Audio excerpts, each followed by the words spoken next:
Alors cette vidéo est un test de son, donc j'aimerais juste savoir si vous m'entendez bien. Si vous m'entendez bien, dites... Bien le bonjour sur la terre des hommes.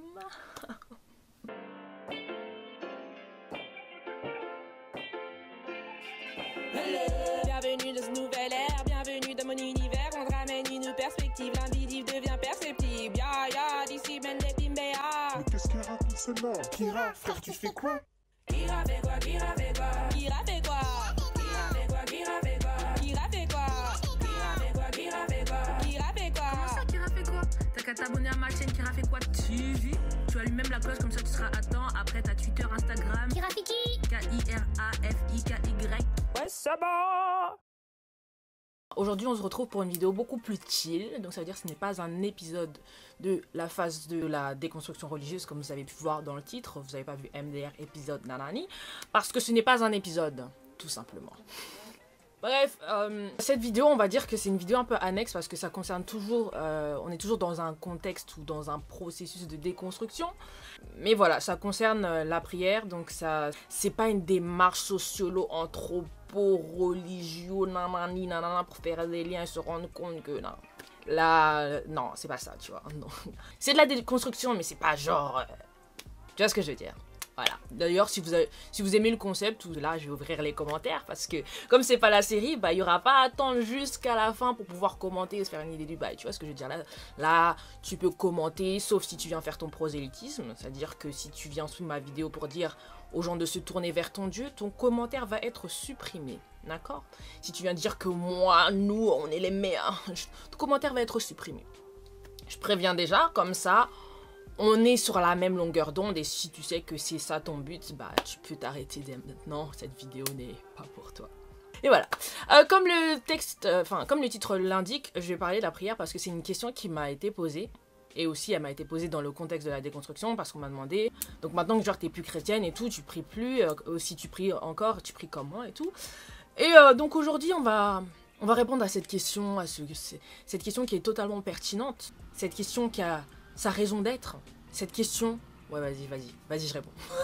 Donc, je vais commencer par une phrase toute simple. En 3 mots, si je pouvais vous résumer cette vidéo, c'est « Tout est prière ».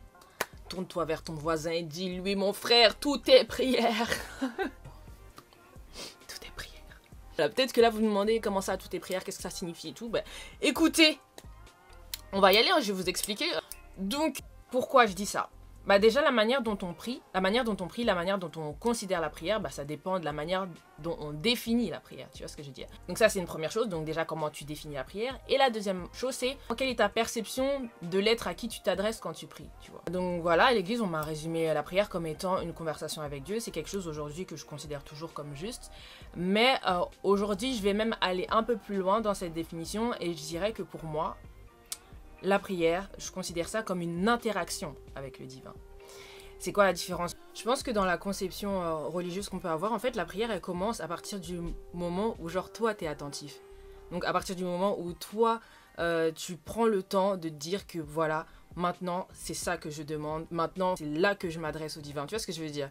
Donc, en gros, ton interaction avec le divin, qui est, genre, tout le temps là, genre vraiment tout le temps là, toujours présent, qui est partout et tout, elle va se faire seulement quand toi tu décides. Et moi personnellement, aujourd'hui, je n'y crois plus. Et genre c'est quand tu vois la prière comme ça, que ta conception de la prière, elle est limitée dans le temps, que tu peux avoir des discours genre « Oh, j'ai pas assez prié, oh !» Ou que d'autres personnes peuvent se sentir supérieures parce que « Oh, moi j'ai passé 16 heures dans la présence de l'Éternel. » Aujourd'hui, je vois plus les choses comme ça parce que je pars du principe que chaque interaction que j'ai avec le divin est une prière. Donc que cette interaction soit faite de manière consciente ou non, que cette interaction soit voulue ou non, à chaque fois qu'il y aura une interaction avec le divin, bah je considère que c'est une communication et donc c'est une prière. Personnellement, aujourd'hui, je ne considère plus qu'il y a des personnes qui prient plus ou des personnes qui prient moins. Je pense juste qu'il y a des personnes qui conversent et qui interagissent avec le divin consciemment, d'autres non. Et il y en a qui interagissent et conversent avec le divin mieux et d'autres moins bien. Tu vois ce que je veux dire? Donc revenons à ce que j'ai dit au départ, j'avais dit que la prière elle dépend de l'image que tu as de Dieu, de la conception que tu te fais du divin, tu vois. Donc là tu as compris que dans ma conception du divin, le divin est partout. Il fait partie de mon environnement intérieur comme extérieur. Et à chaque fois que je vais interagir avec cet environnement, intérieur ou extérieur, eh bien pour moi, je suis en train de prier. Donc que ce soit verbal ou non verbal. Tu vois ce que je veux dire? Que ce soit, peu importe le langage que j'utilise, quand il y a interaction, bah pour moi, bah c'est une prière, tu vois ce que je veux dire? Non, tu vois pas, je suis désolée si tu vois pas. Je peux rien y faire. Non, je rigole, franchement, j'espère que vous comprenez et tout. Donc, personnellement, je conçois le fait que certaines personnes se disent que, voilà, la prière, c'est à partir du moment où tu décides de prendre ce temps et de focaliser ton attention sur ce que tu appelles Dieu. Mais genre, pour moi, aujourd'hui, la limitation temporelle de ta prière, elle dépend, en fait, de la manière dont tu conçois Dieu, tu vois. La manière dont tu conçois le divin. La conscience que tu as du divin. Tu vois ce que je veux dire? À partir du moment... Si pour toi, tu as conscience du divin juste à partir de ce moment-là, mais pour toi, tu vas dire la prière, c'est à ce moment-là, tu vois. Tu pries à ce moment-là. Mais si, dans ta conscience d'une présence constante et non limitée dans l'espace et dans le temps du divin, bah, ta prière, elle n'est plus limitée dans l'espace et dans le temps. Tu vois ce que je veux dire? Oui, tu vois ce que je veux dire. Je sais que tu as compris. Donc en fait, aujourd'hui, quand je dis que tout est prière, pour moi, peu importe ce que je dis, ce que je fais, où je suis, nanani nanana, je suis en train de communiquer quelque chose à mon environnement intérieur comme extérieur, tu vois. Je suis en train de demander quelque chose, tu vois. Par exemple, là je fais une vidéo. En faisant cette vidéo, je suis en train de communiquer quelque chose à mon environnement. Je suis en train de communiquer le désir d'être entendu, le désir de partager quelque chose, la volonté de faire passer un message. Tu vois ce que je veux dire? Est-ce que j'ai eu besoin que Les écluses des cieux s'ouvrent, entrez en jeûne pendant 777 jours afin que le divin soit disposé à entendre ce désir et Tu vois ce que je veux dire? Non. Rien que le fait de poser cet acte, je suis déjà en train de dire, de communiquer quelque chose. I'm praying, tu vois. Tu vois ce que je veux dire? Je suis déjà en train de dire quelque chose, de communiquer quelque chose. Même entre êtres humains en soi. Genre, nos actions parlent, nos décisions parlent. Donc, quand on me demande, ouais, est-ce que tu pries toujours? J'ai envie de dire, mais à quel moment je ne prie pas? Demain. À quel moment je ne suis plus en interaction avec le divin? À quel moment le divin ne m'écoute plus, ne m'entend plus, n'est plus là, ne peut plus? Tu vois ce que je veux dire? À quel moment? À quel moment je peux parler et ma parole, elle n'est pas saisie quelque part, tu vois? À quel moment je peux poser un acte et mon acte, il n'est pas retranscrit quelque part, tu vois?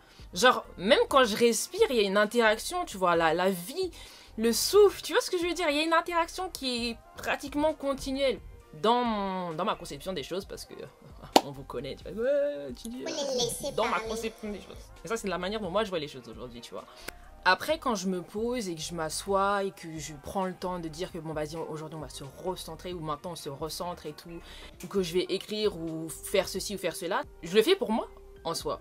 Pour que moi-même je puisse sonder dans quel état d'esprit je suis, sonder quel est l'état de mon cœur, quels sont mes désirs profonds. C'est vraiment pour moi que je le fais. Parce qu'au final, le divin, est-ce qu'il a besoin que je m'assoie pour savoir ce qu'il y a dans mon cœur? Est-ce qu'il a besoin que je ferme les yeux, que je baisse la tête pour savoir dans quel état d'esprit je suis, tu vois? Si je le fais personnellement aujourd'hui, c'est pour moi, tu vois, pour me recentrer, afin que mes actions, mes pensées, mon cœur, mon âme, mon esprit, que tout soit en alignement, tu vois. Parce que c'est ça aussi. Tu peux demander quelque chose de ta bouche, par exemple, tu vas demander la paix, mais genre, tous les jours de ta vie, tu es dans des environnements, tu sais, ça te stresse. Au final, on va écouter qui? Ce moment-là où tu as demandé la paix, ou toutes tes décisions qui montrent qu'en fait, toi, vraiment, c'est les désordres que tu aimes. Non, franchement, je rigole, mais c'est vrai en vrai. La question, c'est, est-ce que ce que tu demandes, c'est vraiment ce que tu demandes? Et c'est pour ça que je dis que quand je prends du temps, genre, pour me recentrer, c'est juste pour aussi, des fois, être honnête. Peut-être que je suis supposée demander la paix, mais si on se dit la vérité, là, j'ai juste envie de... Et qu'est-ce que la vie fait? De toute façon, même si tu demandes et tu pries pour la paix et tout, nanana, mais que tu continues de poser des actions qui vont à l'encontre de ce désir que tu penses avoir, et bah... voilà, quoi. C'est pour ça que je disais au début que tout le monde prie, mais il y a des gens qui prient mieux et des gens qui prient moins bien. Et je pense qu'une bonne prière, entre guillemets, demande de l'intégrité. Elle demande que ton corps, ton âme et ton esprit, que tes actions, que tes désirs et tes pensées aillent dans la même direction, tu vois. Parce que c'est pas ta bouche, elle demande des choses, ton corps il fait autre chose, ton état d'esprit il est encore ailleurs et lui là-bas il dort. Enfin, tu vois ce que je veux dire? C'est ça aussi. Parce qu'au final, qu'est-ce qui va être retenu? C'est les décisions qu'on a prises, tu vois. c'est les actions qu'on a posées. Parce qu'elles vont révéler notre état d'esprit, elles vont révéler là où est notre attention, tu vois ce que je veux dire. Donc en vrai, s'asseoir pendant 16 heures pour prier, demander la même chose, même dire la même chose, hein, peu importe ce que tu dis pendant ta prière, si à partir du moment où tu sors de ce moment de prière, ce que tu fais, ce que tu es, ce que tu penses, ton état d'esprit n'est pas en alignement, ben en vrai, tout ce temps que tu as passé, pourquoi? C'est pas le concours de qui va prier le plus longtemps. Ou qui va rester à réciter le plus longtemps, c'est pas ça, enfin, genre c'est bien de prendre ce temps et tout, mais après, quand tu sors de là, il est où ton cœur? Où est ton attention? Quel est ton état d'esprit? Tu vois ce que je veux dire? C'est que tu vois, on se sait. On va pas faire genre. Donc voilà, pour moi aujourd'hui, celui qui reçoit, c'est celui qui demande bien. Et pour bien demander, faut déjà savoir qu'est-ce que je demande, tu vois. Parce que c'est pas forcément ce qu'on dit avec notre bouche qu'on demande. Genre faut être sûr que corps, ton âme, ton esprit, tes désirs, tes pensées, tes paroles, tes actions vont tous dans la même direction, tu vois ce que je veux dire? Vous-même, vous savez, quand vous faites des promesses ou des grands discours pour après aller faire n'importe quoi et tout à côté, ben, si t'es sage, tu juges les gens selon ce qu'ils te montrent, pas selon ce qu'ils vont te raconter. C'est pas le concours, hein. C'est pas un concours de qui va sermonner le plus longtemps devant l'Éternel, c'est pas ça. Hein. Je pense pas qu'on puisse tromper le divin ou le tout-puissant avec des formalités. Je ne pense pas. Je ne pense pas. Donc voilà, si on me demande aujourd'hui, enfin, comme ça m'a été demandé, comment je prie, j'ai envie de dire, aujourd'hui j'apprends à prier en travaillant sur mon cœur, afin que les désirs de mon cœur soient pour mon bien, tu vois. Parce que quand ton cœur, il est dans des états un peu, voilà, tu vas vouloir des choses qui te font pas forcément du bien, tu vois. Je travaille aussi sur mon état d'esprit, c'est-à-dire que, est-ce que mon état d'esprit me permet d'être positive et d'attirer des choses positives à moi, tu vois, ou même de pouvoir recevoir, tu vois, ces choses positives, parce que si t'es là juste défaitiste, quand les choses positives, elles arrivent, t'es même pas apte à les recevoir, tu vois. Donc voilà comment je prie, je travaille sur mon cœur, je travaille sur mon état d'esprit, je cherche à être beaucoup plus intentionnelle dans mes actions, tu vois, donc quel est l'état d'esprit ou quelle est l'intention derrière les actes que je pose, afin que voilà, cette prière qui en fait continue, me soit favorable, tu vois. Donc c'est de l'apprentissage, c'est un processus, on est à l'école, hein, l'école de la vie, tu vois ce que je veux dire.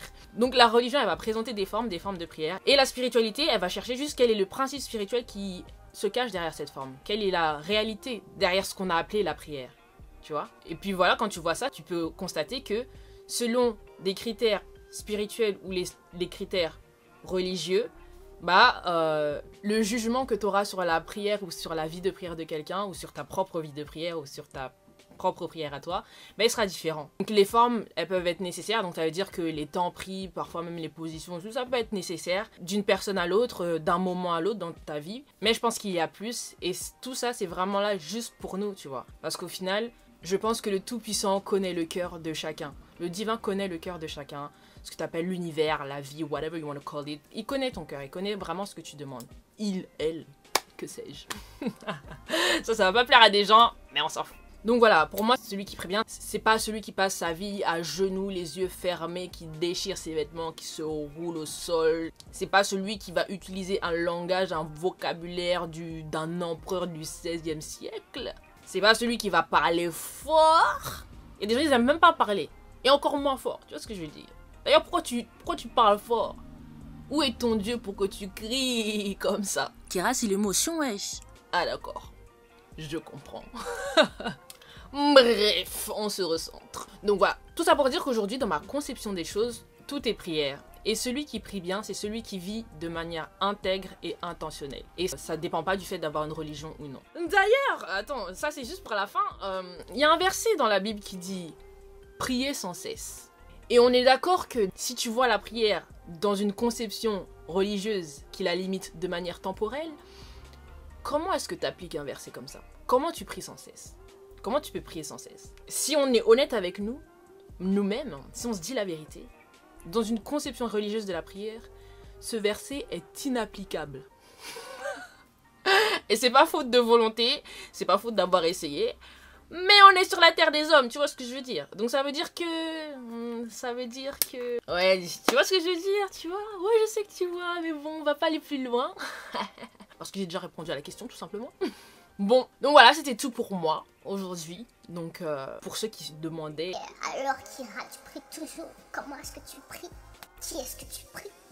Je prie le Tout-Puissant. J'interagis avec le divin en tout temps et en toute heure, que je le veuille ou non. Toujours condamné à la prière. Donc voilà, c'est tout pour la vidéo d'aujourd'hui. J'espère que vous avez apprécié le petit concept. Je pense que c'est un petit peu practical. Je pense que c'est un... Je pense que même si, genre, quand tu t'intéresses à la spiritualité, à la religion, tu vois, peut-être ce genre de vidéo, peut-être c'est bien pour toi, tu vois. Si t'as aimé, tu mets un pouce bleu. Si t'as pas aimé, bah tu mets rien, en fait. On veut pas de négativité ici. Non, je rigole, vous faites ce que vous voulez. Si ça t'a aidé, si ça t'a éclairé, si ça t'a apporté quelque chose, eh bien, partage la vidéo, tu vois. Sinon, ne partage pas la vidéo, sois en phase avec ta personne. Et that was the case. Nous ne nous perdrons. Je vous entends pas. Voilà, c'est bien.